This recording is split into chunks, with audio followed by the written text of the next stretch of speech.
എന്റെ പ്രിയപ്പെട്ട നിങ്ങളുടെ ഓരോരുത്തരുടെയും വീട്ടുവാതിൽക്കൽ ഞങ്ങൾ പ്രസംഗിക്കുന്നത് ആ യേശുക്രിസ്തുവിന്റെ നാളിൽ നിങ്ങൾ എന്താണ് അവനെ കാണും.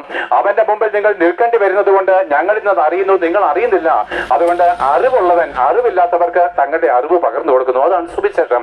അതായത് ലോകാവസാന നാളുണ്ടെന്നും മരിച്ചവരെല്ലാവരും ഒന്ന് ഉയർത്തെഴുന്നേക്കുമെന്നും ഓരോരുത്തരും താന്താന്റെ പ്രവൃത്തിക്കൊത്തവണ്ണം യേശുക്രിസ്തു എന്ന ഏക കർത്താവിന് മുമ്പിൽ കണക്ക് കൊടുക്കുകയും ചെയ്യണം. അവിടെ മറ്റൊരാൾ നിങ്ങൾ നോക്കും കണ്ടെത്തുവാൻ കഴിയത്തില്ല. പ്രിയപ്പെട്ടവരെ, യേശുക്രിസ്തു എന്നുള്ള ഒരു നാമമല്ലാതെ മറ്റൊരു നാമം അവിടെ ഇല്ല. അതുകൊണ്ട് പ്രിയപ്പെട്ടവരെ, ആ ഭയങ്കരമായിരിക്കുന്ന ന്യായവിധി ദിവസം, ആ ഭയങ്കരമായിരിക്കുന്ന ലോകാവസാന ദിവസം പുരുഷന്മാരെ നിങ്ങളുടെ കണ്ണുകളൊന്നും ഉയർത്തിരിക്കത്തില്ല. പുരുഷന്മാരെ നിങ്ങളുടെ ശക്തി അത് നിങ്ങളെ രക്ഷിക്കത്തില്ല. സമ്പന്നന്മാരെ നിങ്ങളുടെ സമ്പത്ത് നിങ്ങളെ രക്ഷിക്കത്തില്ല. പുരോഹിതന്മാരെ നിങ്ങളുടെ മതഭക്തി നിങ്ങളെ രക്ഷിക്കത്തില്ല. അധികാര വർഗ്ഗക്കാരെ നിങ്ങളുടെ അധികാരവും നിങ്ങളെ രക്ഷിക്കത്തില്ല.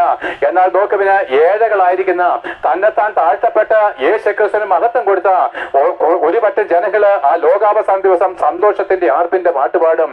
ഇതാ ദൈവപുത്രൻ പ്രത്യക്ഷപ്പെട്ടുവല്ലോ, ഇതാ കുഞ്ഞാട് പ്രത്യക്ഷപ്പെട്ടുവല്ലോ എന്ന് ഞങ്ങൾ പാട്ടുപാടി അവനെ മഹത്വപ്പെടുത്തുമ്പോൾ ഇതാ ദൈവത്തിന്റെ വചനം പറയുന്നു, അന്ന് ഭൂമിയിലെ നഗളികളായിരിക്കുന്ന പുരുഷന്മാരുടെ കണ്ണുകൾ നിലം പരിശാകും.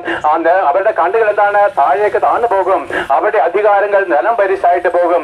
രാജാക്കന്മാരും പ്രഭുക്കന്മാരും യേശുക്രിസ്തുവിനെ വിട്ടുള്ള ആരാധനാ വിഷയങ്ങളെ നരച്ചീറുകൾക്കും പന്നീരുകൾക്കും എറിഞ്ഞു കളഞ്ഞുകൊണ്ട് അവർ വലിയ പാറ പിളർപ്പുകളുടെ മധ്യേ അവരെന്താണ് ഒളിച്ചിരുന്നിട്ട് പറയും, അയ്യോ ഇതാ കുഞ്ഞാടിന്റെ കോപം വന്നുവല്ലോ.